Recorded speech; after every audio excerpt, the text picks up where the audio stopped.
just totally cut off Grantham, just have me be Charlie back here to start beating shit.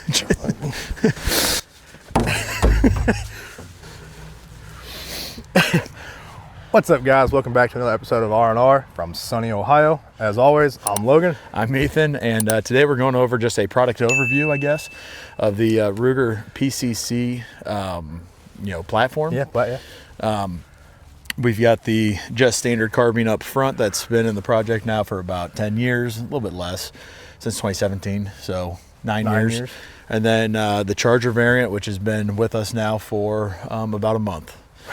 So a little bit different variations of it, but just kind of give you guys our feedback. I'll talk about mine a little bit, which is the one up front, and then he'll talk about his a little bit, the one closer to the rear. Just talk briefly about how we have them set up. Just some brief thoughts. There is an actual video on each one of these separately, but we're just kind of talking about both of them together. Yeah. So if you find yourself here and you're only interested in the Charger, make sure to go check that video out afterward. Or if you're only interested in the Carbine, check that one out afterward. Yeah. Or just check out all three of us. This one and the previous two. We'll make it easy. We'll put a link down there. So if you guys want to click somewhere, most likely in the description. Yeah. It'll be down there for if you guys, like he said, if you want to just see the Charger, link will be down there. Or if you want to see just the Carbine, the link will be down there. So we brought you guys in a little bit. We're going to show you guys kind of just how we've got our firearms set up each individually. This one in the forefront here is mine. This is the Carbine variant. It's got a 16-inch barrel. It's got the Picatinny rail section up top. It's got the backup iron sights, crossbolt safety, last round hold open, just regular blowback. That's a fancy operating rifle system. Then with this stock here, it's got the ability to carry a 21 round Magpul mag. This section right here has a hollow tube in there. You can carry some different things in there. I keep my NFA tax stamp for that suppressor in there. I've got that one set up with a Primary Arms SLX 1x with the 9mm Gemini ACSS reticle. I went with an etch reticle system on that because I kind of keep it as a truck gun. If the battery does die for any reason, you still have a point of aim. I can still aim with it. Yep. It does have backup iron sights too, so I can take off the optic and still run it if need be. Yep. But yeah, so that's kind of mine set up more of like a companion rifle, a get home rifle, a truck gun, something like that. Something that's going to go in conjunction with your CCW. So like for me, I carry a Glock 19 or I carry Shadow Systems. Both of them use Glock mags. So if I find myself in a situation where I've got to use this weapon to deal with a threat, get home with, whatever it may be, I'm going to already have ammo for that firearm. So yeah, just kind of going over to mine then. This is the pistol version of it, the Ruger PC Charger. I think we said earlier, we do have videos individually on each one of these, and they will drop before this video comes out. So if you guys are interested in more in-depth on each of the firearms, links will be in the description, whatever else, that you guys can go ahead and click and watch them. Obviously, stay and watch this whole thing first, but then you guys can go see it if you really want some more information on it. But yeah, just going over mine, literally 99.9% identical. Yeah. You got your pick on the top. I do have a 6.5-inch barrel on mine though, compared to his 16-inch. It does come with it comes with a skeletonized hand stop. It does the job. Yeah, it's money. I didn't have to buy and get whatever else. So it does the job. It feels good. It's also almost a necessity to have. If you're not shooting with a suppressor, it definitely stops you from because putting your hand up in front of the muzzle. Because you're an inch and a half from the end, from the end of the barrel. But it does the job. It looks good, and like I said, it saves you some money. Yep. Functional up front. And yeah, it is very functional. Like I said, pick rail up top. I did throw a Vortex Spark Gen 2 on mine. Mine is ran off of a single AAA battery. When you buy the optic, if you do purchase this optic, it does come with a single Energizer lithium battery. Obviously, which is nice. Yeah, it's going to be a lot better than your alkalines or your dollar store batteries or whatever else, your surplus batteries. Coming with the charging handle, right here in this slot, there's this groove, I guess that's where the charging handle would go. It is ambi, so you can take the bolt out and switch it on each side. I do have mine on the right just because with this being a pistol, I did put a SB Tactical 1913A for aluminum. They do have the S version. I went with the aluminum. It's like $15-$20 more, just because a little more rigidity. You know, especially shooting a larger caliber. Shooting a larger caliber. Than 22. Yep. But the reason why I have my charging handle on the right hand side is because you just pull up on this pick rail slightly and you spin it, and that's how it closes itself. Obviously with his being up front, but it would close pretty much where that charging handle would be. So with that, that's kind of why I kept it on the right hand side. So I do kind of have to do like the AK style charge. But the firearm itself does come with the pick rail attachment on the back, where the 1022 you had to buy that separately and stuff. So that does come with it. I'm married to the game, married to the game. I'm married to the game, married to the game. I'm married to the game, married to the game. I'm married to the game, married to the game. Put me in the game, coach, I'm going for a touchdown. I'm grinding every day, I'm even grinding when the sun down. I let off 22, they started running Derrick Henry. I know they was surprised, they ain't think I had it in me. I'm married to the game, married to the game. I'm married to the game, married to the game. I'm married to the game, married to the game. I'm married to the game, married to the game. Put me in the game, coach, I'm going for a touchdown. I'm grinding every day, I'm even grinding when the sun down. I let off 22, they started running Derrick Henry. I know they was surprised, they ain't think I had it in me. I move like the president, I keep a savage with me. Ain't no falling off over here like I'm Drizzy. I'm married to the game, we talking rings, I got plenty. And one thing I will step in and say real quick is the charging handle.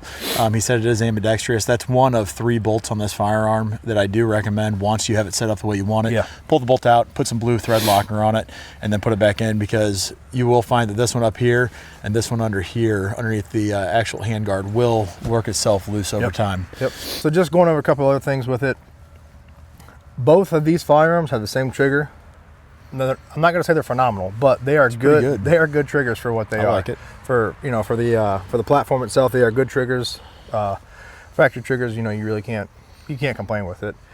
The grip style, you can use any AR style grip that you want. You could do Magpul B5. If you want more of an angle or more straight up. However, that's personal preference, completely up to you.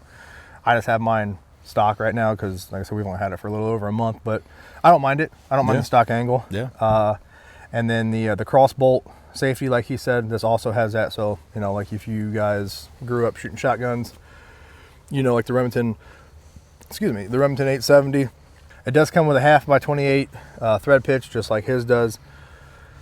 This is a direct thread right now, but I myself have a Silencer Co. Hybrid 46M multi-cal.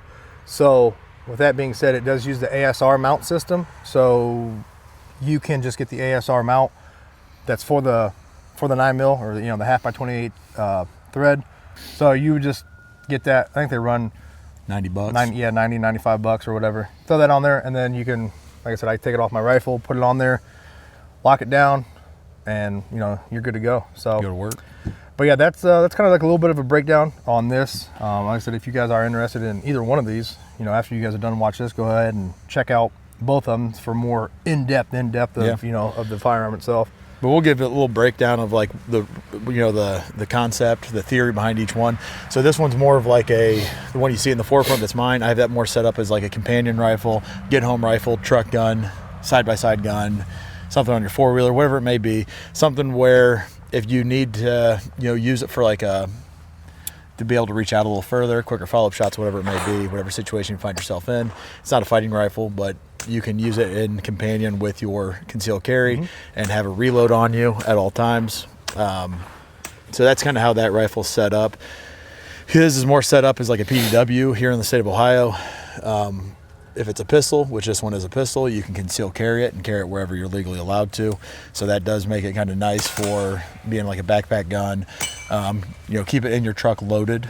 Like this one, I have to keep it like this. I want to keep it in my truck. This one, you can keep it exactly like this. Throw a mag, well, not exactly, take the suppressor off, but you can throw a mag in it, keep it loaded with the safety on, and you can drive around with it. So more of like a companion get home, more of a PDW self-defense kind of rifle or firearm. Pistol. The other theory behind these two is they're 9mm. So you are going to be able to shoot at steel targets at close range, where with a rifle you should be back about 100 yards or so, and even further for some steel targets. But if you have high quality targets like us, you can shoot at 100 yards with 5.56. What kind of targets? Challenge targets. Yeah. So if you go over there and use the code RR10, you can get 10% off your entire purchase. That's true. That's true. So that's kind of the theory behind these as far as like a training tool goes. Something else too is like smaller statured shooters, wives, children, new shooters, whatever it may be. You can throw your suppressor on there, have less sound, less recoil impulse. Yeah, it just makes it more pleasant to shoot, especially for new shooters. Just kind of piggybacking off of what he said with like shooting at the steel target. I mean, you guys will see some some background overlay of us shooting at 100 and some change. Both guns were plinking the full size IPSEC big red target that we got down here. You know what? I tried to block my mic. Wait, you dabbing? No, dabbing on it? But yeah, so like even though it does have a 6.5-inch barrel, I mean it was still ringing at 120 He went yards. 17 for 17. I think I missed like 1 or 2 out of the, so like out of the 30 shots, I think we hit 28, 29 shots from 100 plus yards away. Obviously, you're not shooting 25, 30 yards where you're hitting 1.5, 2 MOA. And we whatever. we weren't in a prone position. We were doing a C clamp off of a post. So I mean, this gun is utilized for more than just you're a little bit farther than pistol distance. You know, so you can feel confident pushing it out to 60, 70, 80, 100 yards. So we brought you guys back out and do a little bit of closing thoughts on it. So this is just kind of, like I said, a brief overview of the Ruger PCC platform. But yeah, if you're looking for something that's able to take 9mm and use the magazines you already have available to you, this is a very good option. Going off of why we went with these to an extent, like I said, we do talk about it more in depth on the individual videos, but we really look for, like he said, our kits and what we wanted to build it around and kind of what we wanted to use it for and the utilization and everything else. So like I said, someone like me who was looking for months on PCC, since they're kind of the hotness right now and everyone's looking for them, everyone's dropping them, there's new ones coming out, there's umpteen different types of variants and stuff out there. Like I said, you get your Vector, your Strybog, your Jackal, your Akuna, your Mat 9s, everything else, your Chargers. So I mean, at the end of the day, obviously, as you can see, we end up going with the PC Charger just for like kind of, the information that we spilled out to you, why we chose it compared to, your $1,600, $1,700 Vectors, your B&Ts over $2,000, direct blowback. So even like your Jackals and your Scorpion Evos and everything else, you're spending more money for the same exact operating system. Yep. So, obviously like your Kunas are delayed roller blowback, your, the Mat 9s were, biggest thing, like I told him, I was huge on the Mat 9s when I first found them out. They were $600 like 6 months ago. They're like $1,200 or $1,300 now. Which, hey, Matador Arms, or I think that's what it is, Matador Arms. Salute to you guys. Do your thing. If people want them and they buy them, if you got to bump up the price, then so be it. But, I couldn't justify the $1,200 for, for that. You could literally get 2 of these for that cost. Yeah, like legit. So. And also like the way it's set up. I mean, it's maybe $1,000, maybe $1,000 what I have into it right now set up. So the other thing is too, like it's just a little thing. If it matters to you, it matters to you. These are U.S. made; they're not Turkish made. Yeah. A lot of these different firearms you're seeing right now are made in Turkey, which Turkey, has a history of making good firearms. Yeah. Understandable, but got it. But if you want to support, the U.S. Market, this is a U.S. made firearm. Yeah. Ruger's been around for a long time. So, and if they're around that long for a certain reason, yeah. I mean, they make pretty decent quality firearms. But without getting long-winded and just kind of rambling on some stuff, like we said, each one of these firearms does have its own individual video where we go more in depth, break it down a little bit more, more shooting / training. Just seeing how the gun. Oh my gosh, seeing how the gun runs, how the gun works. But with that, as always, we appreciate it. Make sure you do go ahead and hit that subscribe. There is probably about 80% of you that are not subscribed. according to the analytics. So if you guys could just hit that subscribe button, and if you guys really like us, continue to watch us, keep that notification on so you know every time that we drop a video or short, whatever it may be. And as always, we'll see you guys next time with your daily dose of R&R. See you guys.